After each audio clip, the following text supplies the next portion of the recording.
Good morning. This is Jason Dean coming live at you again, yet for another video coming at you from Film Fanatic headquarters. It is a Wednesday morning at 9:52. Hope everyone's doing good. Doing some videos this morning. It is freaking cold outside, and it's only going to get colder.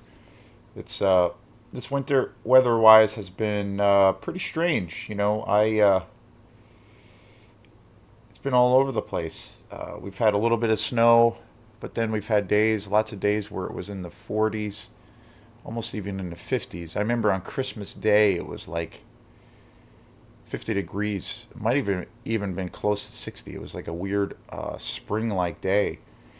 Ever since then, it's been up and down, and we've had a lot of unseasonably warm temperatures, and then we've had a lot of rain but we've had some snow lately, so it's actually been kind of nice to have somewhat of a normal winter to a degree. And then it gets warm, and then it melts, and then it rains, and then it snows again. And now we're into the dead of winter, and now it's getting really cold to where it's like single digits. And then also this weekend it's supposed to get like insanely cold, like 15 below zero or something. It's kind of ridiculous. It goes from one extreme to the other. I had a show with my friend's band scheduled because this weekend here in Camden, they have the big toboggan races, and it's the National Toboggan Championships, and it's a big national thing where they have all these competing teams that come in from all around the country, and it's a massive thing for the industry here in the tourist industry, for that matter, in Maine, and especially in Camden, Maine. They do it every year. It's always the last or the first week of February, and they actually moved it. They actually canceled it this year and moved it to a different day because of the cold. And I don't think they've ever have done that in history. But yet at the same time, there's a lot of lakes and streams and rivers that they're not using this year. They were not going to use anyway because they have never been frozen. So there was never enough cold this year for those to be safe. So very strange, very strange. But hey, that's the new normal, I guess. But otherwise, I hope everyone's doing good. So yeah, lots to talk about. So I I've been really appreciating people digging this channel. Every just about every day now, the subscriptions have been going up, which has been a blast. More and more people have been checking out the channel, and I really appreciate all the support. This is a super fun thing for me to do. I always feel like kind of learning some new. I'm always kind of trying to move into some new areas around how to present these shows, and trying to bring a little bit more variety to different things. And there's just so many movies to talk about, and I just I all of those good positive things just fuel my appetite to check out more movies and to do more shows. So I really appreciate it. I think it's like a real cool fuel for me to keep this whole thing going, to do various trying to mix up with videos. Like I said, my favorite thing to do is to do the interview segments. So stay tuned for more of those. There was a show I did last weekend with Kaylee Anderson, who is the manager at Flagship Cinema, and that was a really awesome show.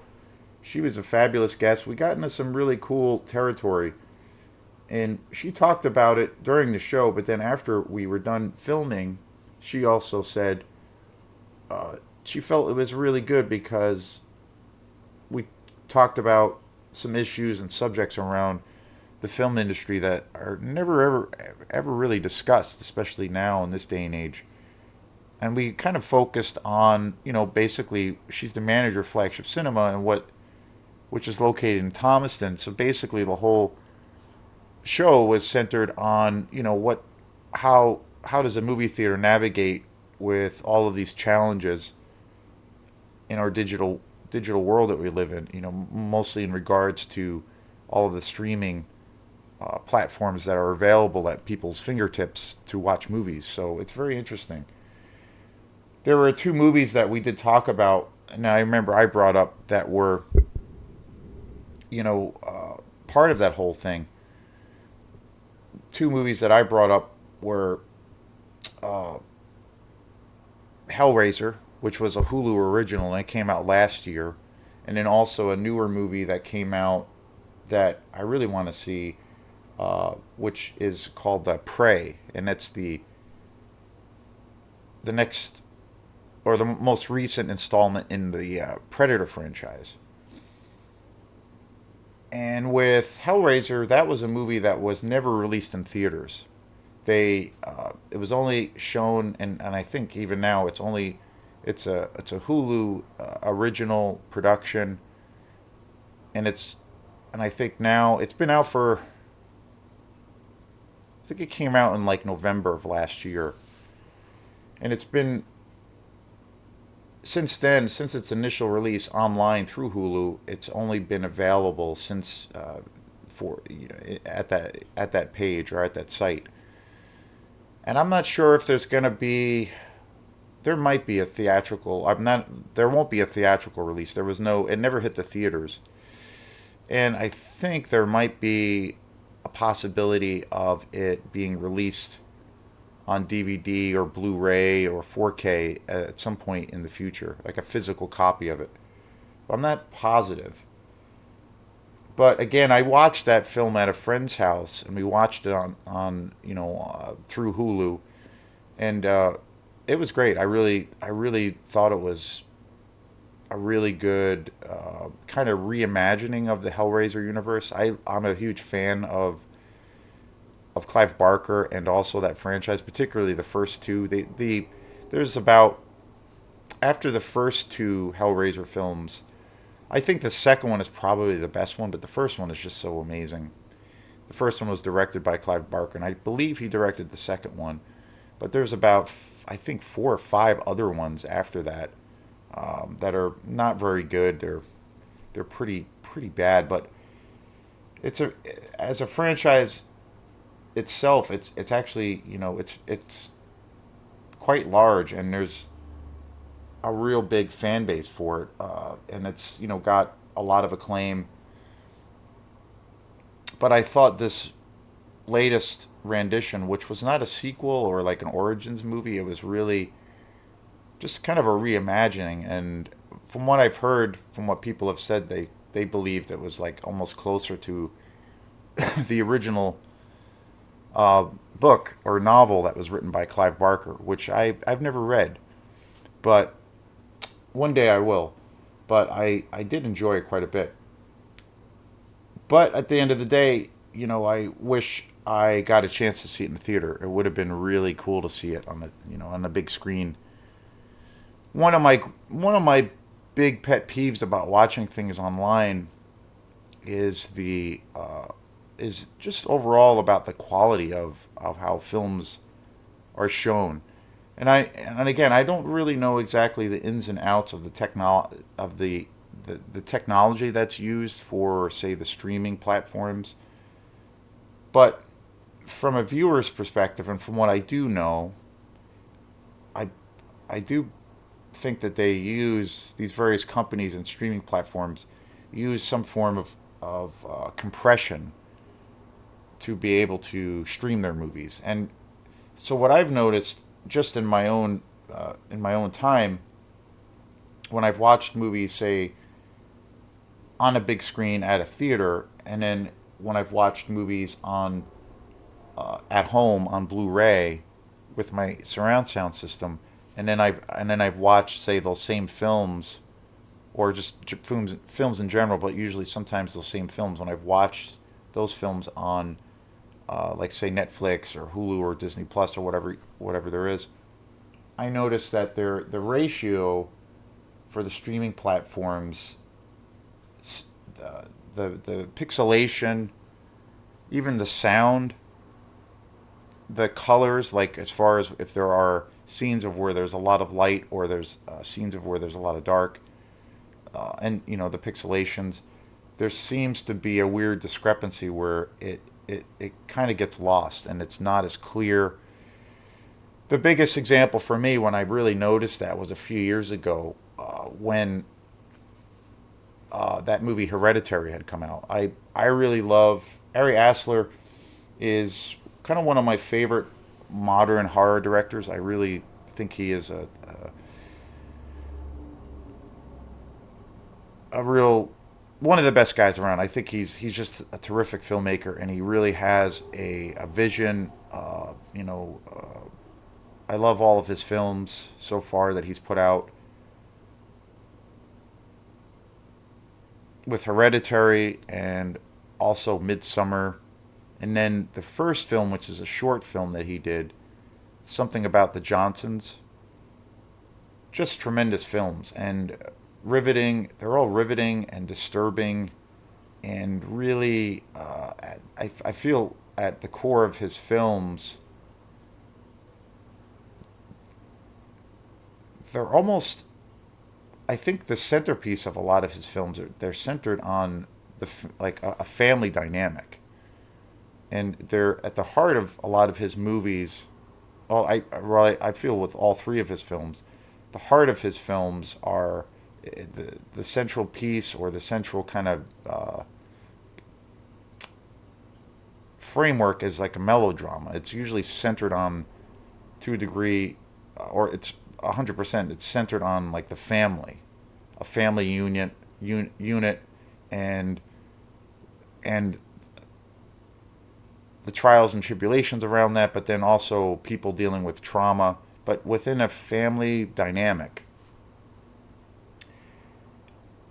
And then it's put into, the the framework around it is very much horror.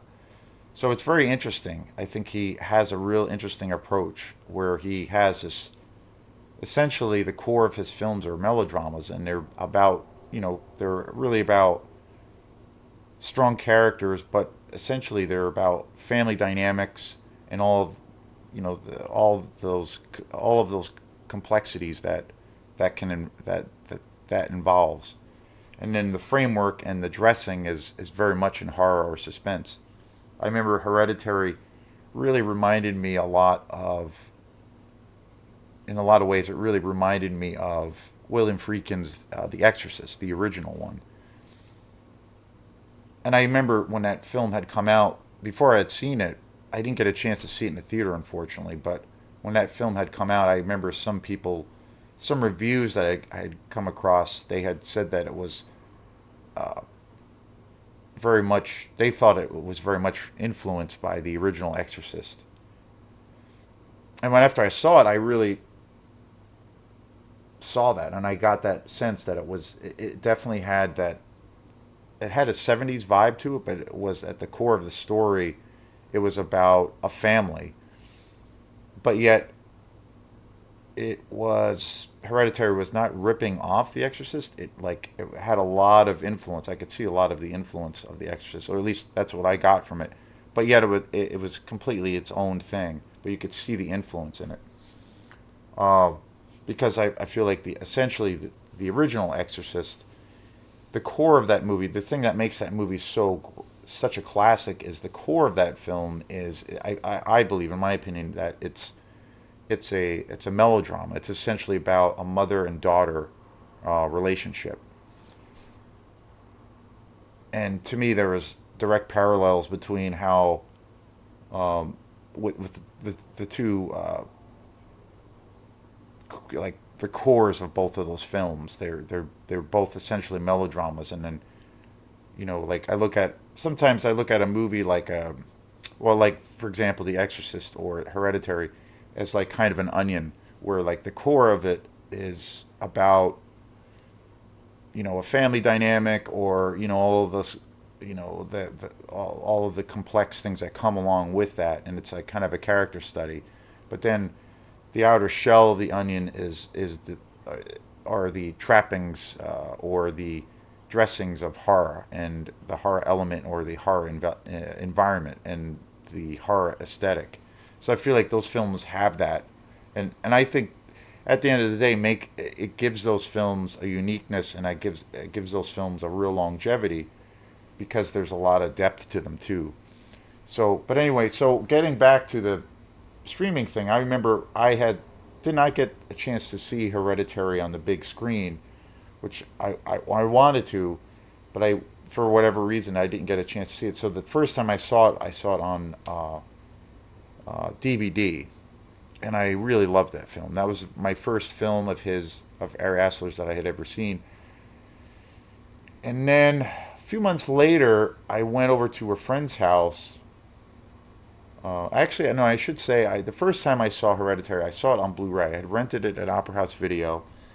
Really loved that movie. It really creeped the hell out of me. I thought it was just an outstanding movie. It was completely disturbing and just amazing.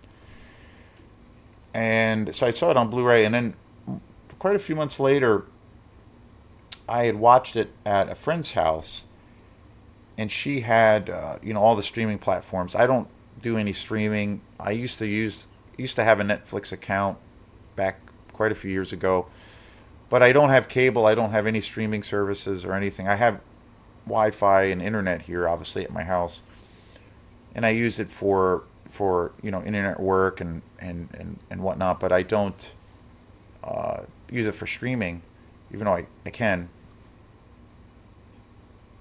But initially, so after like I said, I went over to a friend's house and we watched.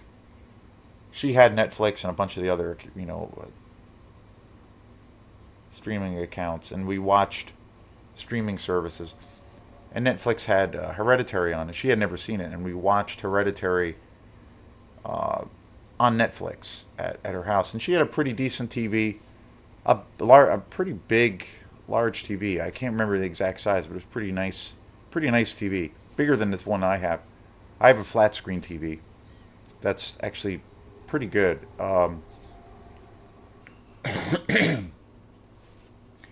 And she didn't have like I have surround sound system. I have a subwoofer. If you want to call it, I have two man caves here at my house at the Film Fanatic headquarters.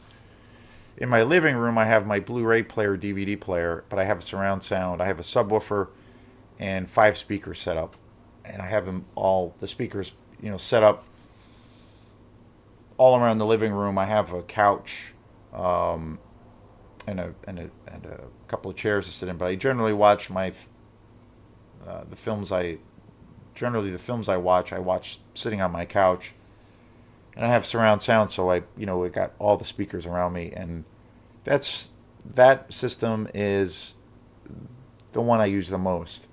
And then I also in my bedroom I have another man cave, which is a DVD player and a VHS player. It's not as good. It's really old. It's a Daewoo system. The system I have here in my living room is a Samsung, and it's pretty new. It's probably about 4 years old. It's getting close to 5 years. It's a really good system. The one in my bedroom is about over 20 years old. Like it was probably the first surround sound system I ever bought when I first got into buying movies. Like back when I started buying DVDs, many years ago, I started to when I got into collecting movies, I I got this system, and it's a Daewoo system, and it's super old, and it's kind of strung together. It works pretty good. It doesn't work as well as it used to, but it still works. And I occasionally watch. There was a time where I was watching lots of VHS, but it has a subwoofer and it's got 4 speakers. A couple of the speakers don't work so well, but some of the stuff works. And it's a pretty decent TV. So I went through a period I was watching lots of VHS, and so essentially it does work pretty well. So I look at that as kind of my second man cave. So that's typically how, when I'm here at my house, how I watch films, mainly in my living room with my Blu-ray player.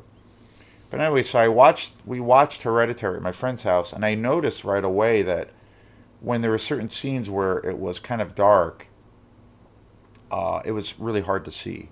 That was one of the big things of where it felt like it was too dark where you couldn't see, and then it felt there were also times where the pixelation was off. And then also the sound felt like everything was kind of compressed. Where you know that's a thing sometimes where I guess a lot of examples, or an example of that is, say, with a lot of albums, say in the music world, or you know a lot of say newer hip hop albums, or rap albums, or singles or songs, or they have so much compression on on the track or on the album. Another band that does use that, but I think they've kind of gotten away from that and gone back to the more old school way of doing it. But a band that was doing that a lot was Metallica, and basically compression was kind of used to essentially make everything, when you listen to it on through your computer or your earbuds, or through through a stereo, which most people don't have stereos anymore. But when you listen to it, everything is just automatically pushed to the forefront. Everything is just really, really loud.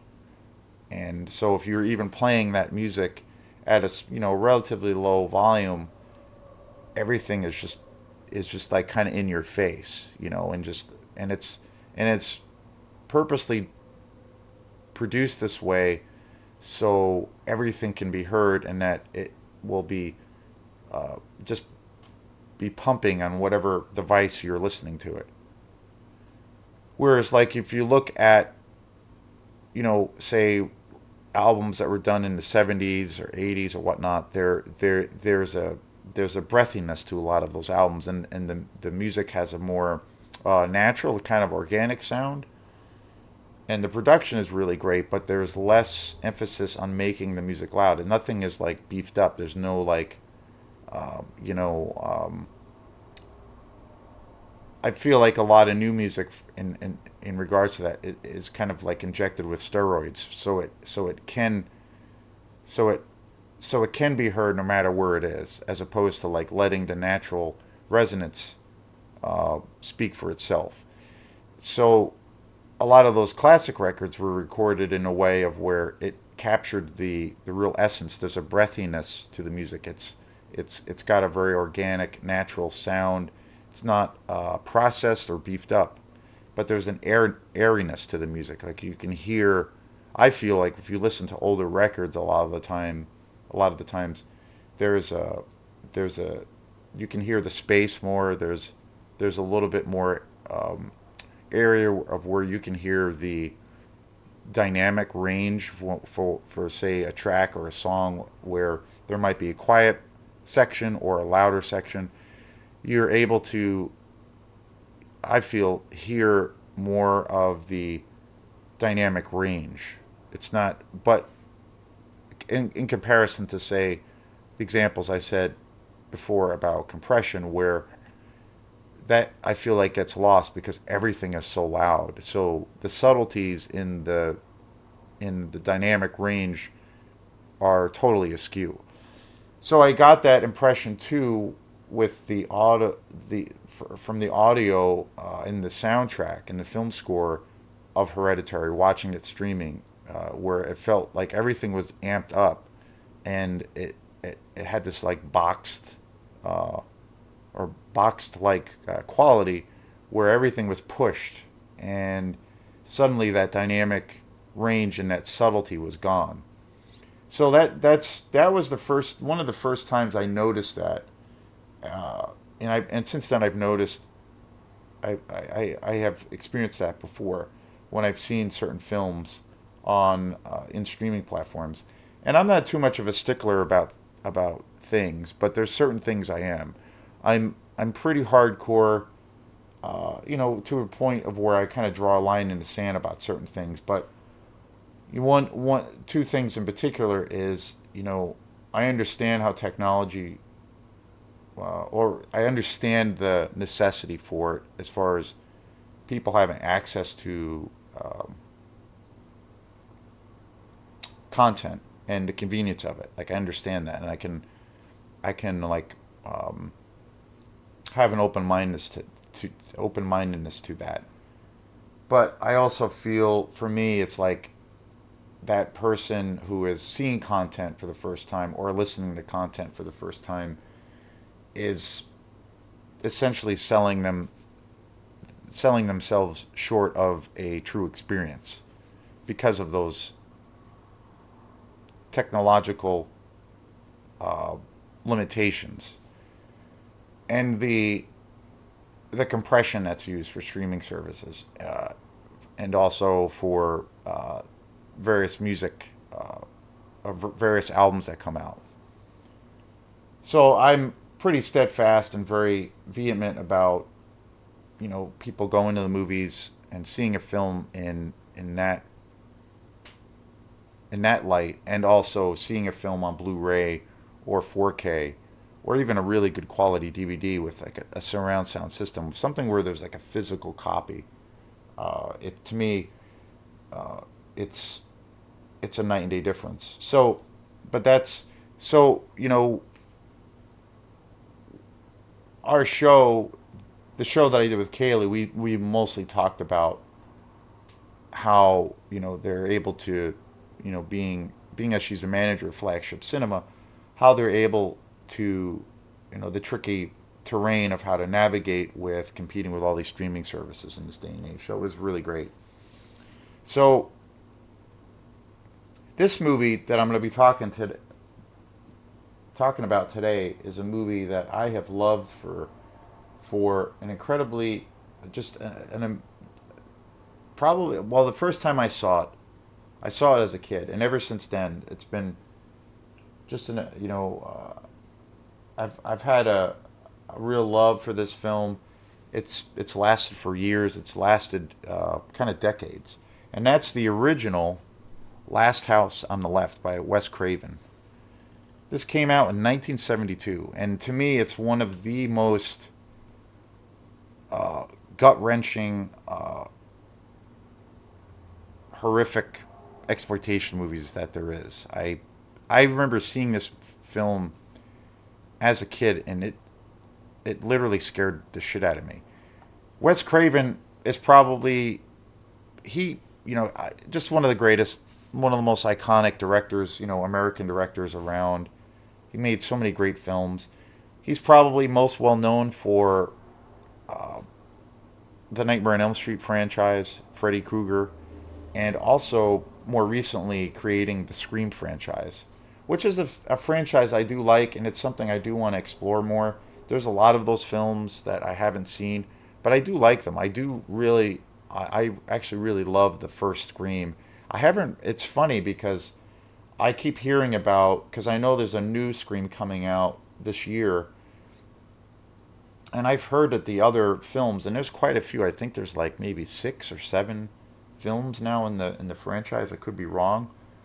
And I've heard through various in through like people online that I follow and people on YouTube that a lot of these other films are actually really really good. For whatever reason, I've never really seen them. I've never seen them. I've only seen the first one. I watched the original Scream last year again. I'd seen it a bunch of times, and I've always liked that movie, and I thought it was a pretty awesome movie. And that movie was a landmark. I mean, not only did Wes Craven create that too, and it's become this iconic franchise, and it's huge. But I feel like during that time, when Scream came out, horror as a genre was kind of in this weird lull, and it kind of gave birth to rekindling this fire around horror films. And ever since then, commercially, horror films have made a lot more money, and it was a huge hit. And that franchise itself has been huge. So I do want to sit down and watch those movies. I'm definitely interested in it because I do like the first one quite a bit.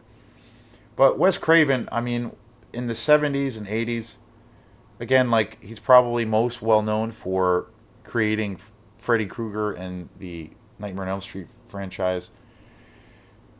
And the first film of his, actually no, I will say the first film by Wes Craven I saw was the original Nightmare on Elm Street.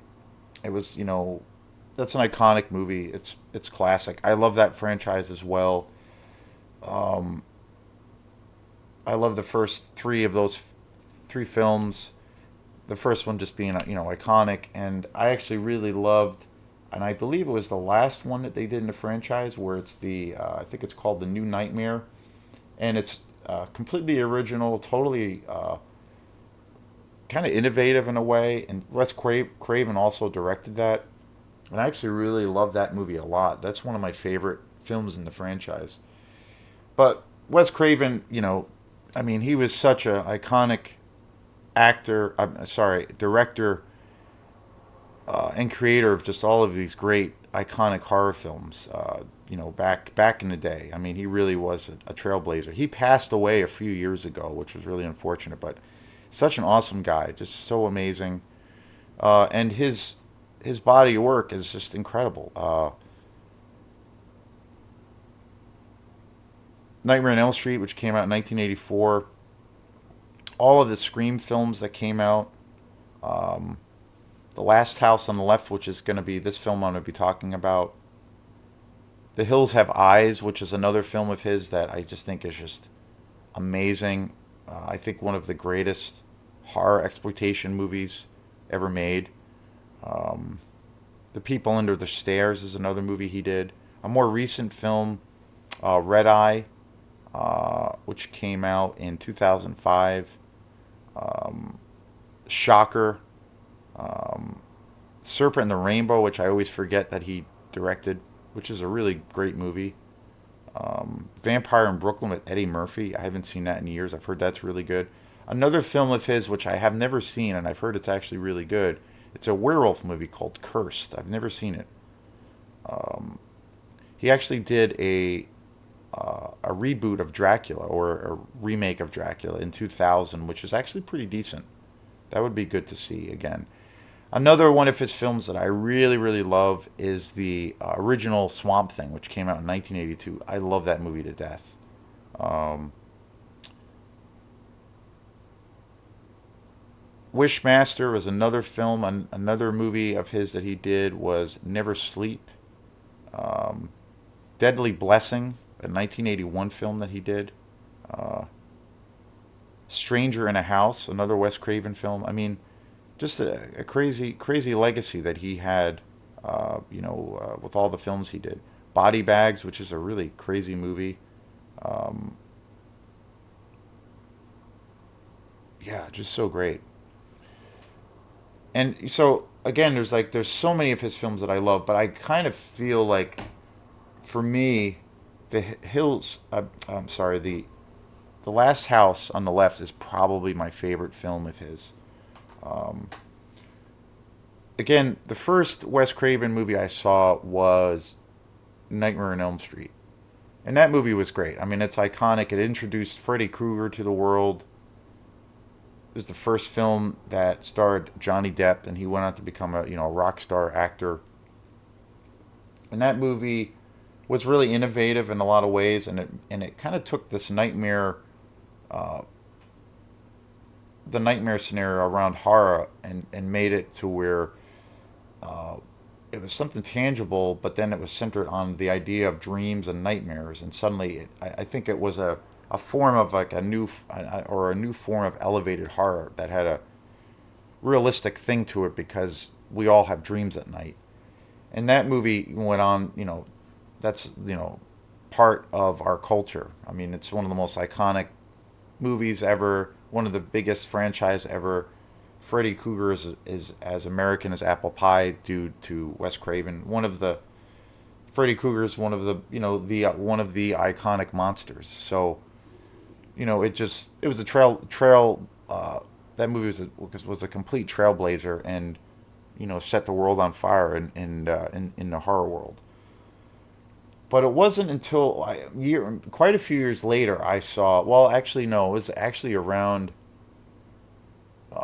I was a little kid when I remember seeing. I was probably in maybe yeah I was in middle school. Yeah, I was in middle school when Nightmare on Elm Street came out. And I remember seeing it, and it really scared me. But I remember a few years later, I saw Last House on the Left, and that movie I found, well, at least my reaction to it, I was just uh, completely and utterly terrified by that movie. Um, and and I think the reason is which makes The Last House on the Left, and it's amazing that it came out in 1972, and I think it's definitely one of the greatest horror exploitation movies ever made. And I think the thing that makes it so terrifying is that it's not it's very much steeped in reality. Like, it's a movie about, real monsters. And the whole centerpiece of that film is probably around a subject that pretty much I feel like universally people find to be the most or their biggest fear, and that's really about home invasion. The idea of like having strangers break into someone's house, like their own home, and being held captive. Um, I feel like is probably the most terrifying scenario for people to think about or possibly, God forbid, to experience. And it's also something that unfortunately has happened to many people, and does happen to people. So it has that quality where it's totally, um, steeped in the headlines of reality. So it has that focus of where this stuff can really happen. And I think because of that, when I first saw this film as a kid, it gave me nightmares. Like, it was a as great as Nightmare on Elm Street does, and that movie really scared me because of the idea of you can't sleep at night because you will be, Freddy will come and get you. And every person has dreams, and every person has to eventually sleep. So that was a very terrifying aspect, I remember, especially as a kid. But there was something more primal about Last House on the Left, where this could happen to anybody, and to me it was that more terrifying because the characters in this movie, these escaped convicts, were real life monsters. There was no supernatural element. There was no fantasy around the storyline. Like, everything was set in reality. So it just gave it this grittiness, and this and recently, well, it was probably 2 years ago, I guess. I bought Last House on the Left on Blu-ray, and it's amazing. There's such a great there's like two or three like incredible documentaries on this film. And the thing that's so unbelievable about this film and how timeless this film is just how it feels like it was shot on VHS or something. Like, it's so it's I think it's one of the most raw movies ever made. It's so and it's brutal. Like, the kills in this film are just like totally disturbing. And I know, and it's come up over the years, but I know a lot of people that really dismiss this film, and they won't watch it because of, there are scenes of rape, and it's a super brutal movie. And considering that this movie came out in '74, it's a super harsh movie. And I know it pushes that threshold, it pushes those boundaries. And it's come up when I've talked to friends about this film or whatnot, and they won't watch it, or they find it too disturbing, or they kind of dismiss it. And this movie was incredibly controversial when it came out. And I think one of the reasons is like it came out actually the same year that Texas came out, Texas Chainsaw Massacre. And one of the things that makes both of those films, both Texas and Last House on the Left, one of the reasons that both of those films, I think, really get under people's skin is because they feel like, and especially this film, it feels like a documentary. It just feels so real, that these scenarios that these people are being put through, these are things that are really happening, and so it's just got this, you know, for some people, some folks, it hits too close at home. But for me, being that I love horror exploitation, to me this is like the epitome of that. And and it was shot for no money whatsoever. This was Wes Craven's debut of a movie, and I always like when I think of his career and all of the films he's done, I'm like, wow, to like make this film as your debut is just like amazing, and just you know uh, like what a risk that is to make a movie that was so controversial. Um, when this film came out too, it was basically a film that was heavily protested by women's groups and groups that were calling for censorship. I'm not sure if it made. I think this was before, but I might have made the video nasties list. And I think this film was banned in quite a few countries for a while, of where it was deemed uh, basically like pornography. And then if kids saw this movie, it would lead them to become, serial killers or rapists. And I could be wrong, but I could be right though. I think this movie actually did make the video nasties list, where basically the video nasties thing was a really dark time in our history as a culture, but it was basically uh, these politicians in England that had a lot of money and clout, and they were very conservative, and they basically, you know, passed these laws that basically outlawed certain films, things, and content that they felt was outwardly offensive and that could lead to adolescents going out and committing crimes. So there were a whole series of movies that were banned and basically taken off the market, and it was complete censorship. And I believe that this film was probably on that list. And there was a remake of this film that came out quite a few years later. Well, I think maybe within, I think it was probably 8 to 10 years ago. There was a remake of this film that came out, and uh, Wes Craven, I believe, produced it. And I remember giving it a shot, and I didn't make it all the way through. I didn't like it. It still had some aspects of the original. Like it was pretty brutal. It was pretty gnarly, but it just didn't have that grit to it like this one had. This one just is like oozes with like darkness, and it just didn't go there. And I felt like I remember watching the remake, and I didn't even like uh, finish it. It was pretty lame in comparison. I generally have There are exceptions, definitely there are exceptions, but generally I have problems with a lot of remakes of classic horror films, and especially classic horror exploitation films, just because I feel like a lot of the times there is some kind of weird sanitation that's involved with like making the films a little bit more commercial, or they just don't have those qualities that made the original so great, of where maybe a lot of the newer remakes are preoccupied with trying to use jump scares and trying to make it a little bit more commercial, or just over the top for the sake of getting people to the theater.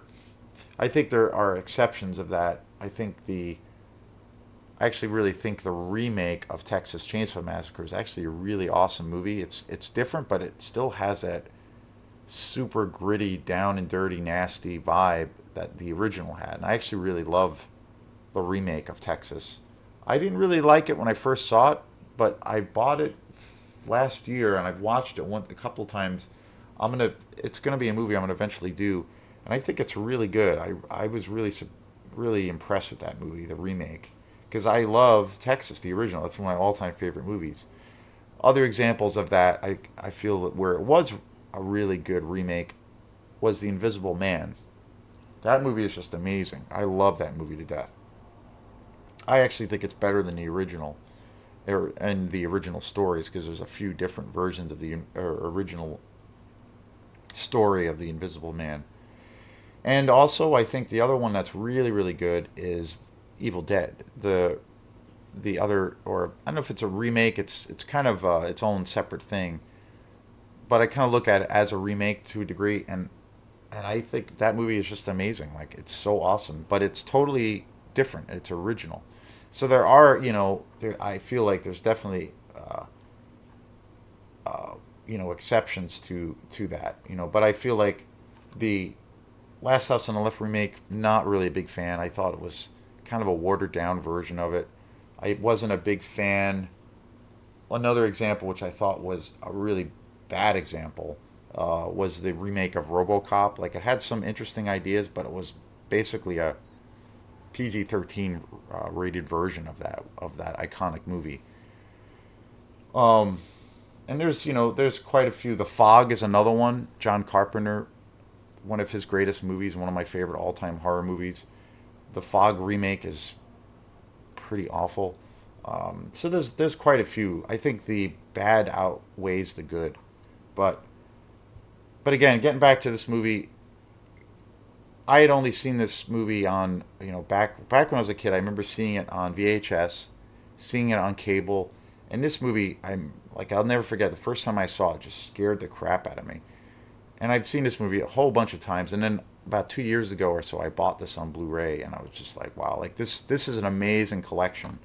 Um, it's all remastered from the original negative of the film and the film print. The special features on here are just awesome. And considering that this came out in '74, it's such a timeless classic. Um, and the cast is just amazing. Uh, such an iconic movie, such an iconic cast. Most notably um, is David Hess. He plays one of the escaped convicts, and David Hess is such an interesting character because he scored. The other thing that's super amazing about this film is the music. The music is just awesome. David Hess was one of the lead roles, one of the leads in this film. He was also in Swamp Thing, also directed by Wes Craven, which is another movie I'm going to get to, which I love. And David Hess he was an amazing guy. I mean, really talented. He composed all the music for Last House on the Left, and he also had, aside from being an actor, he was a professional musician. He, for many years put out albums. He had some songs that were actually commercial hits. Um, and he, in his heyday in the '70s, he was like, a big time like exploitation actor. Just so awesome, and he just has this like iconic presence on the big screen. He's definitely one of my favorites. And the music, his talent just as a musician alone, uh, it's just awesome, just awesome. Um, so many recording projects that he had been involved with, and also with uh, you know different collaborations. Just amazing. Some of the various things that David Hess did. I mean, he obviously scored all of the music for Last House on the Left. Um, he worked with John Corigliano and David, and with also with himself, David Hess, with the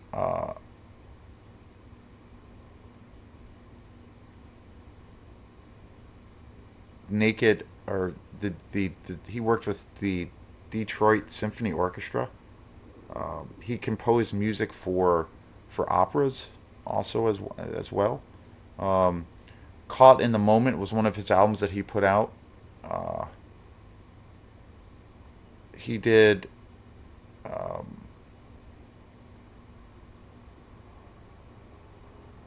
Climbing Up the Sunshine Path, which was actually released in 2005, which was crazy. He died. He passed away in 2011. Um, he did another project called Molly Bar. Um, David Hess and Jeremy Wind, The Closer She Gets, was another really big song of his. Feelings was another song of his that came out in 1975. The Ballad of Potato Fritz, which came out in 76. I mean, he had this whole extensive music career aside from being an actor. And that's one of the awesome, there's an amazing interview with him on here that was done. I believe that this edition came out it's been out for a while. I think it came out in 2013 on Blu-ray. But there's an awesome documentary with David Hess on here that's just so awesome. Super interesting, super intelligent guy, but he had so many amazing things going on. But just an amazing movie. Definitely, I think this film is the definition of a horror exploitation movie. Like, this movie is just so raw, in your face. It like preys on probably the most, the the scariest of our fears, around home invasion, which I think is the thing that makes it really resonate with people and makes it truly a terrifying experience. It's so raw. Like, this was shot for no money. The kills are really brutal. It's a very disturbing movie, and but it's timeless. I think this is one of my all-time favorite exploitation movies. And like I said before, so many great movies. There are so many movies that Wes Craven directed and wrote through his amazing career. But I think that this is probably my favorite of all of his work. So yeah, I highly recommend it. This edition is in particular is just amazing on Blu-ray. Just astoundingly beautiful. So this is Jason Dean. So thanks again. If you like this channel, please like and subscribe to it. And I really appreciate all the support. So we will see you next time. Peace.